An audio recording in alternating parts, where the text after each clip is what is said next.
capitalist ideology has this idea of the self-made man, or this person who, through their own hard work and ambition, skill, and intellect, um, becomes wealthy, goes from rags to riches, from poverty to wealth. They have this very idealized, romanticized idea that a guy can just work at a company, then save up some money, or maybe take a loan from the bank, start a small shop, grow it into a bigger business, and eventually become a millionaire. Now, of course, that's exceedingly rare. Barely ever happens. Um, and that only describes a very small portion of capitalists themselves. They use that argument as a justification for why millionaires and billionaires have so much money while other people don't. They say that, oh, those people deserve their position because of this self-made man argument. Now, of course, a large percentage of rich people have always been rich. A large percentage of them have always been incredibly rich, but even a larger percentage of them, I think it was in the US, at least 35% of people who are rich have always been rich, but even a bigger percentage have had a massive head start. Like of course, depending on your definition of how much money does a rich person have. Like, do you have to have 1 million or 2 million or 10 million, whatever? But a huge number of these rich people, they had at least $1 million to start out with. Now, most people, of course, don't.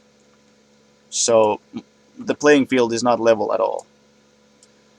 Um, they talk about this risk idea. They say that because these entrepreneurs, they took a risk, they risked everything, therefore they deserve the luxury that they live in, which is derived from exploiting other people. Well, the risk argument is bullshit, because a lot of rich people were always rich. And if you're wealthy, then you can invest in multiple things at the same time. One of those things fails, doesn't really hurt you much. One of those things uh, is profitable, you get money from it. Um, the risk is minimal. The risk argument only applies if you literally start from nothing and take a loan from the bank and start a small company. Then you pretty much risk everything. But those people, almost all of those people who try that, they either go bankrupt or they just stay the same. They won't become rich. So out of the rich people, there's only a minuscule amount of them actually took a substantial risk at all. Now, the risk argument in itself is just stupid. Like, assuming like it's like the same thing as a gladiator battle, a gladiator fight. Like, oh, this gladiator, he risked his life, therefore now he wins and he can kill other people. Like, assuming that the prize was like to rape a woman. Like, okay, you risked everything, so now you get to rape somebody. Like, that makes no sense. Why is it still justified? Just because you risked something, you can now exploit other people. That makes very little sense to me. But the entire premise is already false, because usually there is no risk. People who actually make it and are rich usually didn't risk a damn thing. Now, but assuming that, okay, you start a small company, you eventually grow it into a big company, you get rich. Um, is that still? Do you still think it's some kind of a um, morally sound system? Because it still relies on other workers. You still need a big corporation, and the CEO needs to have hundreds of workers or thousands. It relies on the work and exploitation and poverty of thousands of other people. Um, the only argument I can think of which they could possibly, I mean, they could try to deny that, which is futile. They could try to deny, oh, there's no exploitation. Well, brings us back to what is exploitation, which is another topic. They will say, oh, it's not exploitation because they voluntarily chose to, be exploited. Because it's like you either you get a job and are exploited, or you live in poverty. It's like, yeah, it's a choice. It's like choosing between getting raped and getting murdered. I mean, not much of a choice.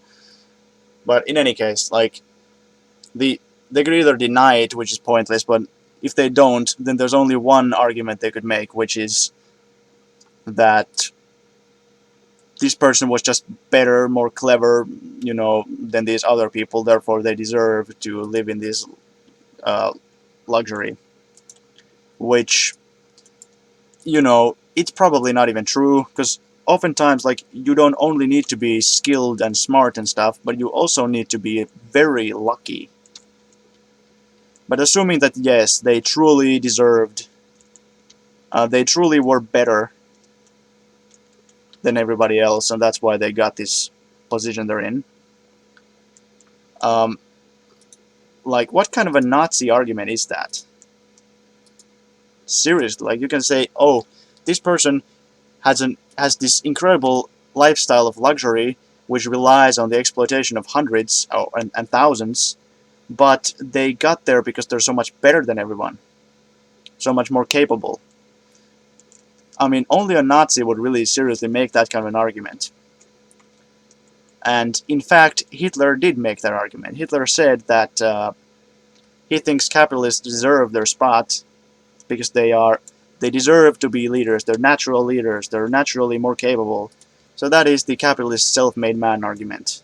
It's bullshit. Like, oh, anyone can just become a capitalist. Like, the reason people are poor is because they're either stupid or lazy, i.e., fucking subhuman. It's like everybody else is just inferior to the capitalists. That's why they're not capitalists themselves. I mean, that's a Nazi argument. The other thing they say is, oh, other people are just, instead of being lazy and stupid, i.e., fucking inferior, they're just not willing to take the risk. Like, oh, the capitalists just took the risk, and that's why they deserve everything. Other people didn't have the balls to take the risk and to try make it big. Like, what kind of sense does that even make? Because by definition, not everybody can be a capitalist. It's impossible. For one capitalist, you need to have multiple dozens, hundreds, thousands of workers. So obviously it's not a viable solution like, oh, you're poor, well, why don't you just become a capitalist? Because you can't. Because you need to have workers for capitalists. Otherwise, they wouldn't be capitalists. It's. And why didn't you just take the risk? Well, it's like, what kind of, like, is this fucking lottery? Like, what kind of sense does that make? Okay, you won the lottery, you lost the lottery. Now that like determines everything. That makes it all rational somehow. No, that's incredibly moronic. That's the dumbest thing I've ever heard.